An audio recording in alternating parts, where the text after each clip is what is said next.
Welcome back to Hilaal Live. Now, Deputy Minister of Small Business Development, Dipuo Peters, has lost an urgent court bid to lift the suspension from Parliament over matters related to corruption at PRASA. Parliament has confirmed that Peters' suspension from all business of the House started today until March the 28th. That means she will not be able to attend next week Thursday's State of the Nation address. In October, the Joint Committee on Ethics and Members' Interests sanctioned Peters for one parliamentary term after considering a complaint by lobby group Unite Behind. Joining us now from that lobby group is its legal officer, Joseph Mayson. Joseph, good day. Thank you so much for joining us. Thanks so much for having me on. No, it's an absolute pleasure. Joseph, long road, but finally it's there. And one would argue then from your point of view, this is a justifiable decision by Parliament.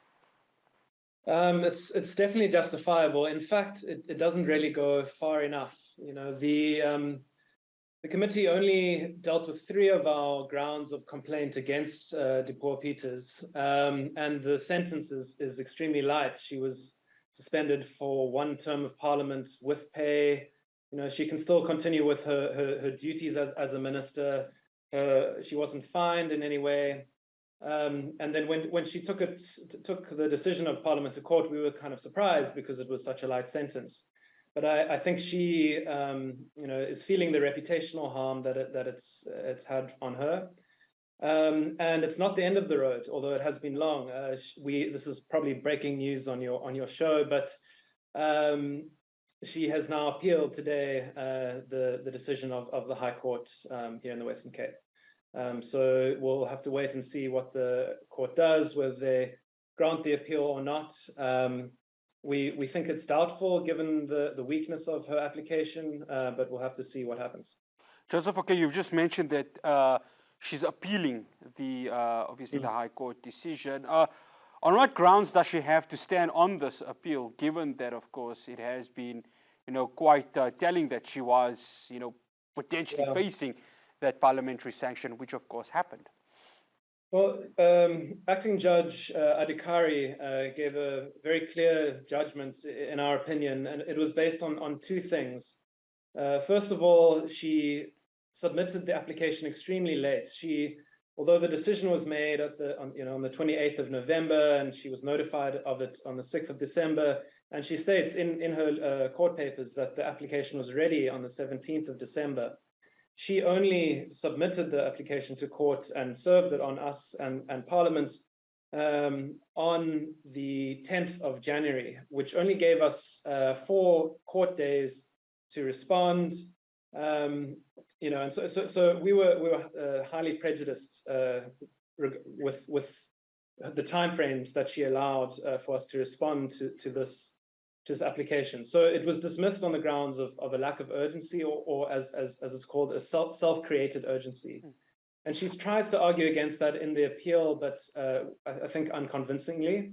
And then the second ground is that the decision by Parliament was that she was to be suspended for the first term of 2024, which started today. And so it's a time-bound decision. So if the court was to suspend the decision, it would have the effect of actually being a final decision, because Parliament couldn't go back and say, she couldn't then serve the suspension of the first term of Parliament at some later date. So it has the effect of final relief, although she was seeking temporary relief now. And so the application was dismissed in its entirety. So we don't see that she has fantastic grounds and chances for her success, and she was slapped with a costs order as well, so she has to pay ours and Parliament's costs in this case, and we think that likely she'll have to do so again in any appeal going forward. So it's a dicey gamble that she's taken on here. Oh, another group that has, of course, voiced their dissatisfaction with the ruling, but once more from it, is, of course, OUTA. You've just mentioned now that there should be more done with regards to the severity of her punishment or suspension. March 28th, of course, is the date that she'll be serving it till. Are you looking through legal means to go ahead and try and have it extended beyond March the 28th? It is very difficult to get the courts to act in this in that way. So basically, what the committee did was they only looked at 3 of our grounds instead of the six grounds that we submitted. So they looked at and they found that she did unlawfully dismiss the only PRASA board with integrity in the last decade, that of Dr. Popo Molefe. And the North Gauteng High Court confirmed in 2017 that this was unreasonable, irrational, and unlawful. So that was a fairly easy decision for them to make. And then they also looked at the fact that she failed to appoint a permanent CEO of PRASA for 3 years almost, and that this inaction caused serious damage to PRASA. And they also found that she asked for and then did use PRASA's Autopax buses to transport ANC supporters to the party's events. But then she failed to ensure that the ANC paid for the use of those buses. But they didn't then look at her attempts to unlawfully change procurement policies at PRASA, and we believe irrationally change procurement policies, which would enable corruption further at PRASA.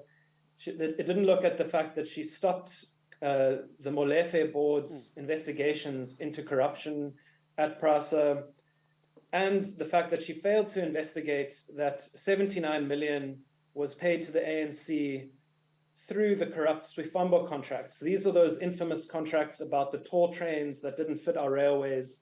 And it came out that 79 million was paid from those contracts to the ANC directly or through their funders. So, the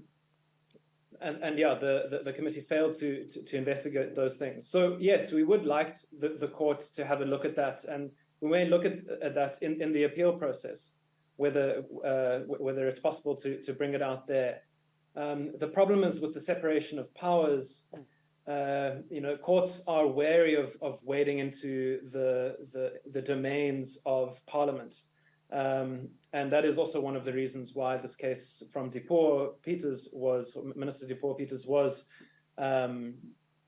dismissed.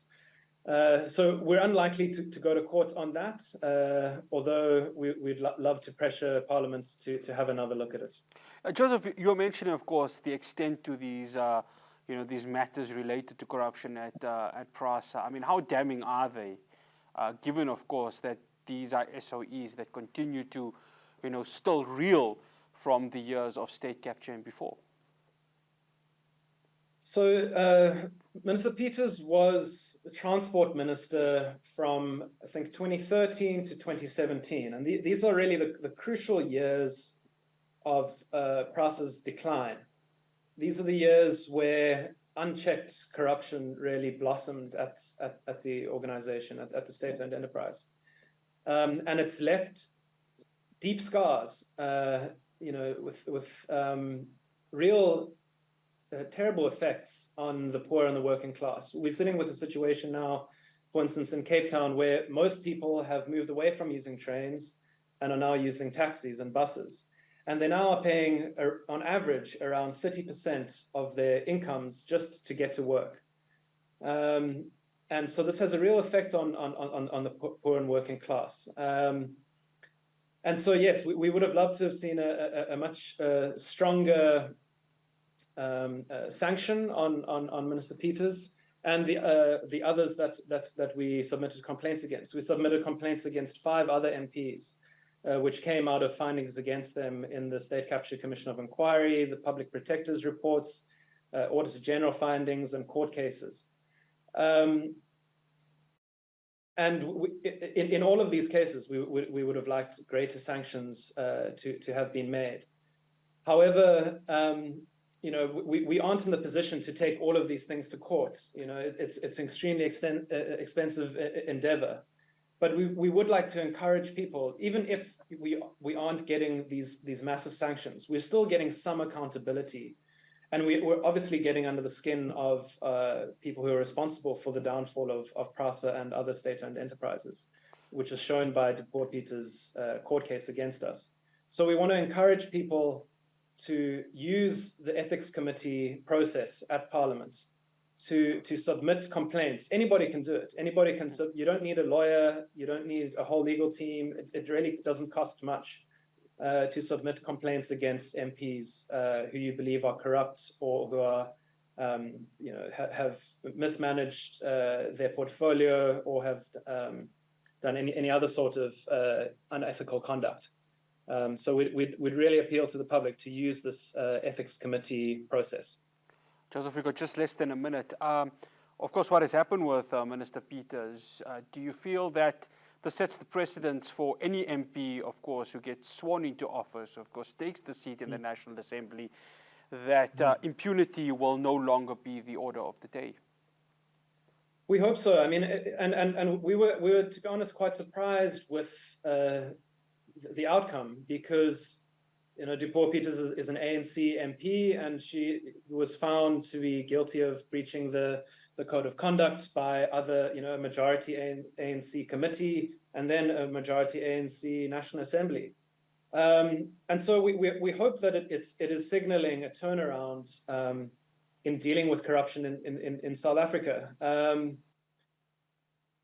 So we hope it sets a precedent, and we definitely have seen an increase in these sorts of actions around South Africa, and we will be submitting more ethics complaints in the months and years to come, and we'd like to see stronger sanctions and quicker decisions, and hopefully that this creates a precedent for that to happen.